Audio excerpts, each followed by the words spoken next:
This is Hidden Killers with Tony Bruschi. Let's talk about Sandra Birchmore, because once you hear her story, you're going to realize just how deep the rot in this system goes. Not just the police department, but in the kind of institutional complacency that yet let a young woman die and still tries to sweep it under the rug. This isn't a story about a woman who slipped through the cracks. It's a story about a woman who was pushed. That's what we're going to dig into today. Find out what happened, what it means, and also what is next in the very dark case of young Sandra Birchmore. To get us started, be sure to press subscribe wherever you're downloading podcasts or watching us on YouTube, and be sure to hit subscribe there and let us know in the comments what your thoughts are on this case and all of the cluster F-ness that it is. On YouTube is where you can do that, so be sure to check out our YouTube channel. If you're not there yet, just search Hidden Killers with Tony Bruschi. So, Sandra Birchmore, she was 23 years old, pregnant, and living alone in Canton, Massachusetts, an apartment in February of 2021 when she was found dead. Initially, suicide. That was the story that the public got. But let's be real. Anytime you hear suicide followed by pregnant woman with a police boyfriend, the red flags start popping like fireworks. And in Sandra's case, they weren't just red flags, they were bloodstains. Here's what prosecutors now say really happened. Sandra had been groomed and sexually exploited for years by Matthew Farwell, a Stoughton police officer who first met her when she was just 13. That's right, 13. He was part of a Police Explorer program, supposedly noble mentorship initiative meant to inspire young people to join law enforcement. And what does his grown-ass cop do? He grooms her. By 15, they were allegedly in a sexual relationship. By 23, she was pregnant with a child she claimed and thought was his. Matthew Farwell is now federally indicted for her murder. According to prosecutors, he strangled her because she threatened to expose everything. And then, like a coward, he allegedly staged her death to look like a suicide. Just let that sink in for a minute. After years of grooming a child, manipulating and exploiting her in front of everyone, and allegedly at 15, he started raping her. He killed her then to preserve his own reputation. But the corruption doesn't stop with Farwell. No. Because the deeper you dig, the more names start popping up. Other officers, yes, because it gets worse. Farwell's twin brother and a now former deputy chief named Robert Devine are all tangled in this mess. Devine, by the way, allegedly arranged to have sex with Sandra while he was on duty. Real professional, right? It's insane.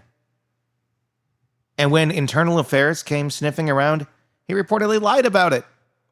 None of them, except Matthew Farwell, have been criminally charged. Not yet, anyway. Some resigned, some quietly let their police certifications expire, avoiding the spotlight like cockroaches when the kitchen light comes on. Meanwhile, Sandra's family is left to sue them civilly because the criminal justice system hasn't seen fit to hold anyone else accountable.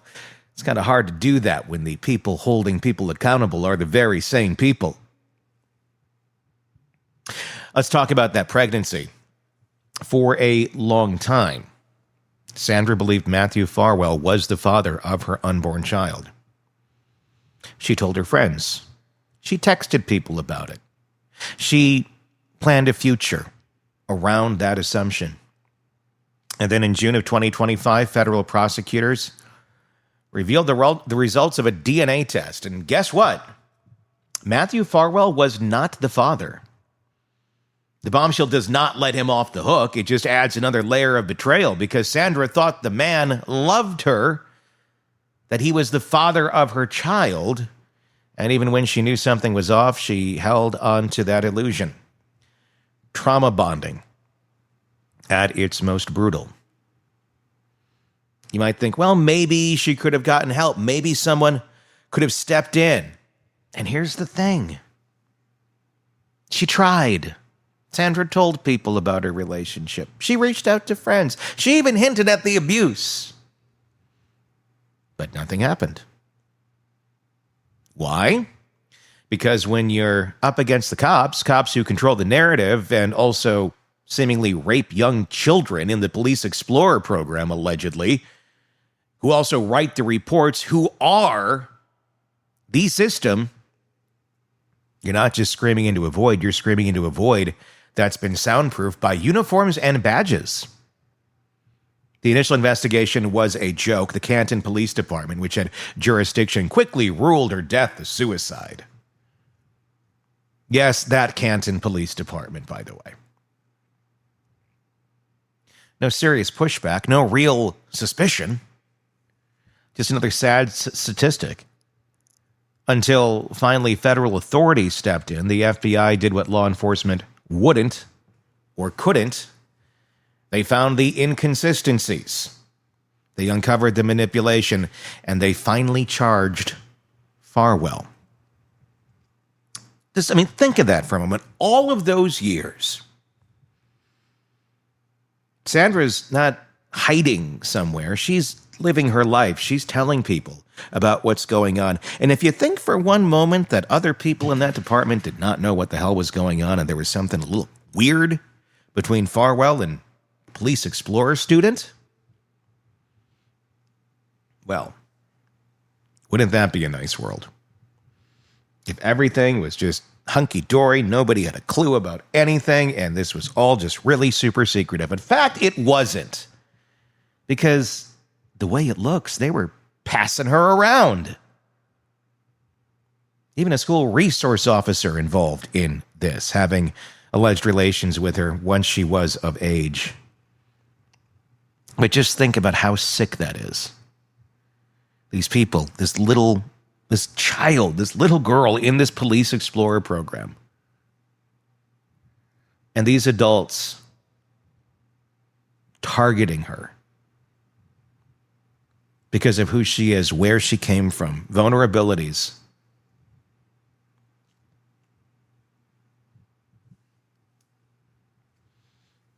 Still, even now, 3 years later, there is no trial date. The Department of Justice hasn't announced whether they'll pursue the death penalty. And Farwell's lawyers are already gearing up with capital defense experts, which means the case isn't going anywhere fast. Meanwhile, Sandra's name is only just starting to get attention that it deserves. We've been talking about it here for more than a year now. We'll be talking about it a lot as this continues to move forward into the ether. The public on this one divided. Some people hear this story and feel rage. Others shrug. Maybe they think she was complicit. Maybe they believe Farwell's lies. Maybe they've done something similar in their life and it's birds of a feather. And they're thinking, oh, well, you don't always understand. It was a different time. It was, all the BS that people throw out there when they can't deal with the real, as we used to say. It happens when the narrative is shaped by those with power. That's what happens when abusers wear badges.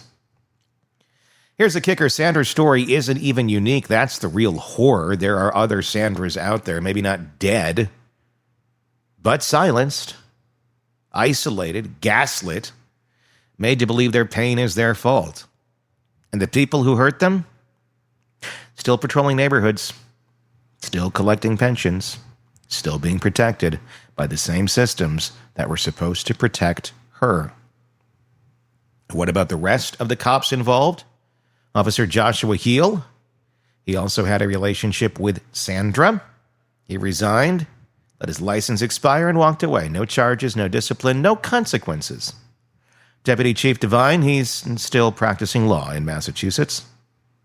That's right. He went from leading a police department to practicing law, allegedly, even as his name comes up in wrongful death suits. The Massachusetts Post Commission is still deciding whether to decertify him. The hearing's mostly behind closed doors because transparency is not a priority when cops are involved. We've learned that before. We want you all to trust us. We're going to do everything behind closed doors, and when things come out and we do things that look completely opposite to getting justice for someone, don't ask any questions. Sandra Birchmore was a young mother-to-be, a victim of systematic exploitation, and a warning. Her death is what happens when institutional power protects itself at all costs. When communities ignore the signs because the truth is too ugly to face. And make no mistake, if federal prosecutors hadn't gotten involved, Sandra's case would have stayed buried with her. The suicide label would have stuck. Farwell would still be patrolling the streets. The truth? Buried beneath police reports, lies, and silence. But now, we know better. And the question isn't just who killed Sandra Birchmore. The question is who else knew? Who else stayed silent? And how many more Sandras are out there, still trapped in a system that never protected them? It's not just a true crime story. It's a systematic failure with a body count, and we should all be paying attention. And if I were a parent with a child that was in that Police Explorer program at that time, I'd be asking a lot of questions. I'd be asking some hard questions of my kids. Because when there's one, well, there's clearly more, as we learned in this story. But was Sandra the only victim? Or was there others as well? Maybe still living with the reality of how they were abused as well. What are your thoughts? Tell me in the comment section. On YouTube, just search Hidden Killers with Tony Bruschi to find us on YouTube, and hit subscribe while you're there. And if you're listening to us on the podcast platforms, hit subscribe there as well so you don't miss any of our reports.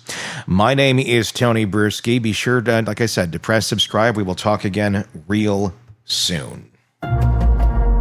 Craving non-stop true crime updates? Press subscribe now and get the latest cases, analysis, and expert commentary delivered straight to your feed, only from the Hidden Killers podcast and True Crime Today.